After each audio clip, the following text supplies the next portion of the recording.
भागवत जी की कथा नहीं आती, अब कहां से सुनाऊं? तो विचार किया इस संसार में अमर कौन है? तो याद आया अमर तो एक ही है। और कौन है अमर? बोले आशुतोष से तुम्हें ओ डरदानी, आरती हरहूं दीन जन जान। आशुतोष से तुम ओ डरदानी, आरती हरहूं दीन जन जान।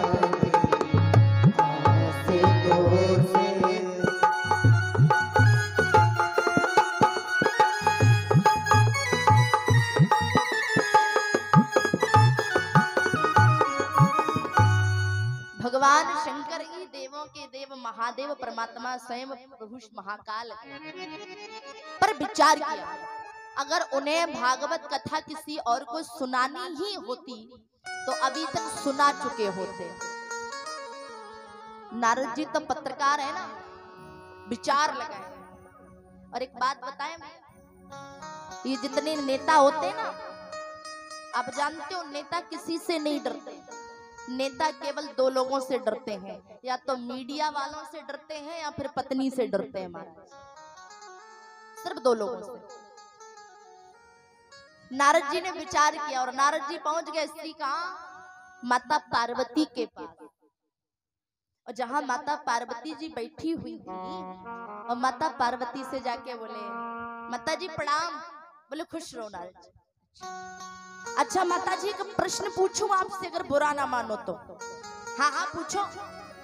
अरे नहीं आप बुरा मान जाओगी। अरे ना ना नहीं मानेंगे, बताओ पूछो। नारद जी बोले माता जी सच बताना। बोले क्या? बोले भोले बाबा आपको कितना प्रेम करते हैं। नारद जी का तो काम है ना आग लगा के फिर भाग जाना, और आग लगी हो तो फिर घी डाल के चले जाना। पूछा अब बताओ ना बाबा तुमको कितना प्रेम करते हैं? पार्वती जी बोली ये कोई पूछने वाली बात है क्या? नारद जी बोले हमको तो पता था कि तुम गुस्सा हो जाओगी, बताओ। पार्वती जी बोली बताएं। हाँ हाँ बताओ। अब तुमका कहा बताएं? हमका ये इतना प्रेम करते हैं, इतना प्रेम करते हैं, जो गुरु मंत्र होता है ना, जो गुरु अपने शिष्य के कान में कहता है, हाँ वो मंत्र किसी को बताया नहीं जाता। वो मंत्र इनने हमको बता दिया, इतना प्रेम करते। अच्छा हाँ। नारद जी ने कहा इतना पता है तो फिर एक बात तो पता होगी। बोले कौन सी बात? बोले भोले बाबा के गले में जो माला डली है ना, खोपड़ियों की सिर की, नरमुंडों की माला।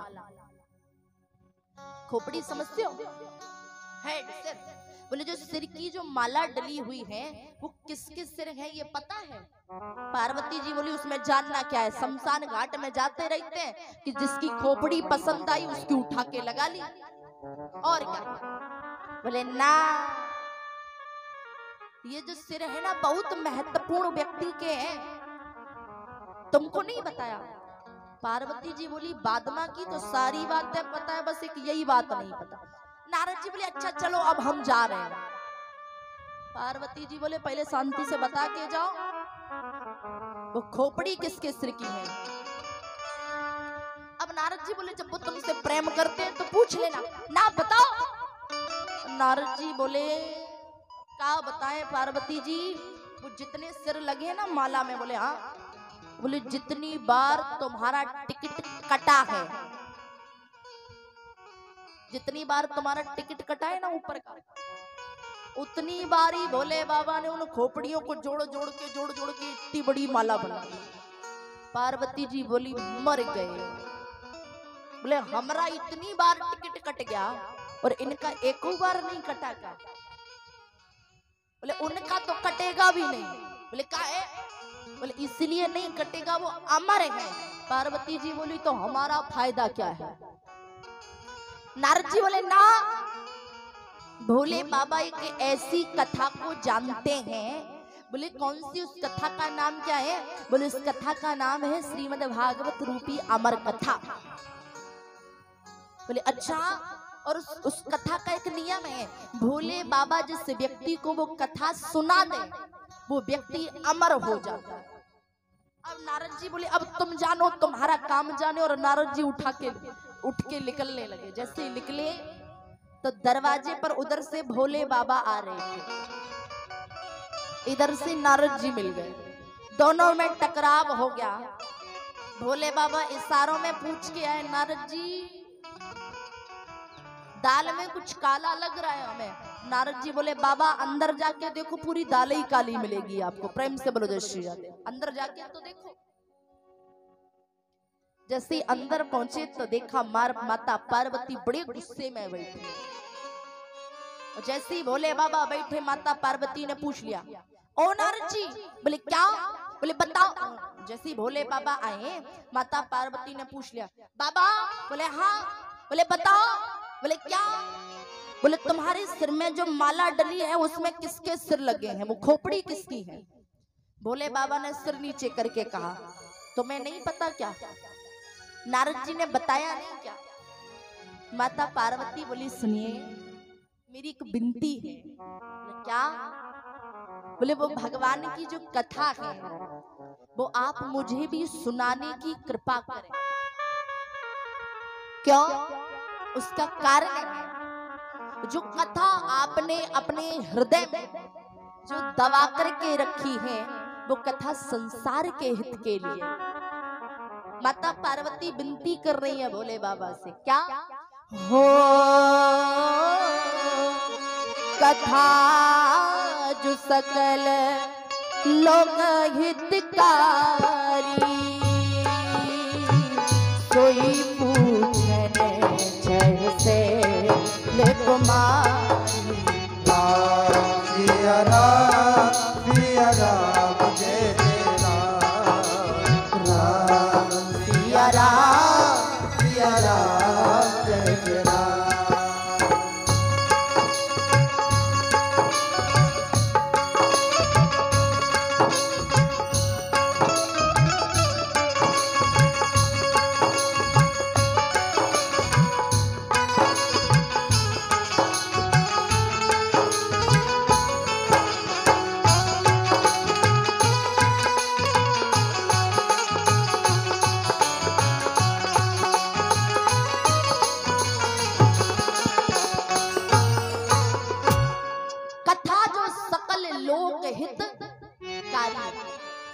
संसार के हित के लिए कथा सुनाने की कृपा कर।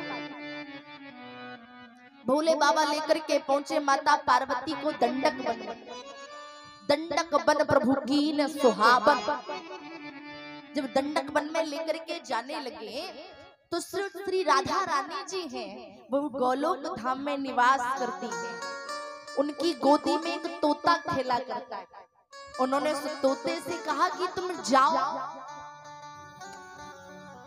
और भोले बाबा जिस पेड़ के नीचे बैठ कर के भगवान की कथा सुनाएंगे उसी पेड़ के ऊपर एक तोते का अंडा रखा हुआ है, तुम उसमें प्रवेश कर जाओ। सुखदेव जी उड़े और उस अंडे में जाके प्रवेश कर लिया और भोले बाबा ने उस पेड़ के नीचे बैठ कर के खूब जोर जोर से मारे डमरू बजाना शुरू कर दिया। और जैसे ही डमरू बजाना शुरू किया तो जितने भी पक्षी बैठे हुए थे सारे पक्षी उड़ गए।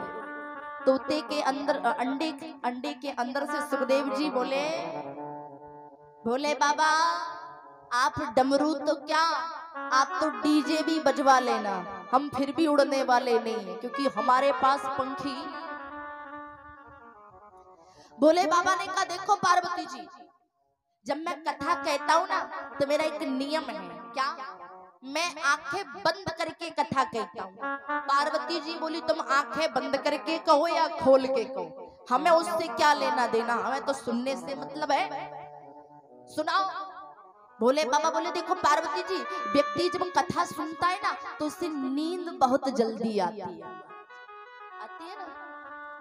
यहाँ की माताएं तो नहीं सो रही है, वरना महाराज मैंने कई जगह कथा करने जाते हैं तो देखते हैं वहां की माताएं कथा में आती हैं, इतना लंबा घूंघट डाला महाराज ऐसे और खम्बे से टिक करके बैठ जाती है महाराज, 4.5 घंटे की आराम से नींद लेके जाती है घर में। ना सास की हेडिंग ना नंद की किटकिट, जय राम जी की। अब ना पड़ोसिन को पता, ना इधर वाली को ना उधर वाली को, ये सो रही है कि कथा सुन रही है। भोले बाबा बोले नींद आती है। पार्वती जी बोली तो क्या करें? भोले बाबा बोले तुम बीच बीच में राधे राधे कहते जाना। बोले ठीक है। और जैसी कथा कहना शुरू किया भोले बाबा ने, पार्वती जी ने पहले स्कंद में राधे बोला, दूसरे स्कंद में राधे बोला, तीसरे स्कंद में राधे बोला, चौथे स्कंद में राधे बोला। अब तब 5वें स्कंद में माता पार्वती जी की लग गई नींद। और महाराज जब तक उस अंडे में से श्री सुखदेव जी का प्रागट्य भाव हो गया और वो राधे राधा राधे राधे कहने लगे।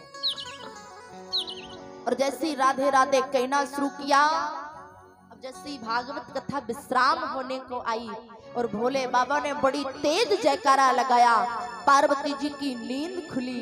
तो पार्वती जी ने कहा हाँ महाराज बताइए, भगवान कृष्ण का जन्म हो गया उसके बाद क्या हुआ?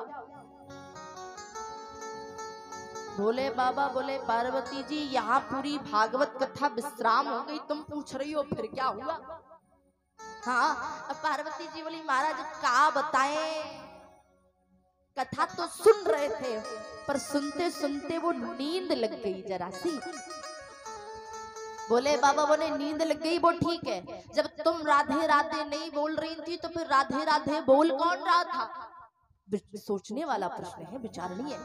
कौन बोल रहा था राधे राधे? जब तक महाराज इस वृक्ष पे से सुखदेव जी बोले राधे, हम राधे बोल रहे थे। अब तो भोले बाबा दौड़ पड़े महाराज त्रिशूल लेकर के। जब त्रिशूल लेकर के जब दौड़ना शुरू किया, अब तो सुखदेव जी आगे आगे, भोले बाबा पीछे पीछे भागे जा रहे हैं कि तुमने कथा क्यों सुनी। पीछे पीछे भोले बाबा, आगे आगे सुखदेव जी महाराज। श्री वेद व्यास जी की पत्नी का नाम है बिटका जी, वो अपने केसों को संभाल रही थी। उसी समय जब जमाई आई तो वो स्वयं सुखदेव जी महाराज मुख के द्वारा गर्भ में पहुंच गए बिटका जी।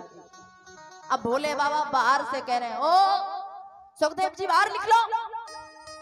सुखदेव जी बोले जिसकी गरज पड़ी हो, जिसकी अटके वो आए। हम तो अंदर बहुत अच्छा महसूस कर रहे हैं, तुमको जरूरी है तुम आओ, हम बाहर क्यों आए?